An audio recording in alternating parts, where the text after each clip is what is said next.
Hello everyone and welcome back to another video from Apps Academy. In this video, I'm going to show you how to change your account on Google Lens. So let's get started right away. First of all, in order to log out from your current account on Google Lens, you will need to log out from your Google account that you have logged into on your device. So open up your phone settings and now from the settings page, scroll down until you see accounts. Go ahead and tap on it and now you will see the manage account button. Tap on manage accounts and this will show you all of the accounts that you have logged into on your device.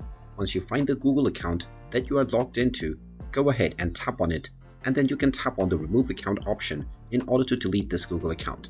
Once you delete this account, scroll down and tap on add account and then proceed with adding another Google account. Once you tap on Google, you will be asked to enter your account credentials to log in.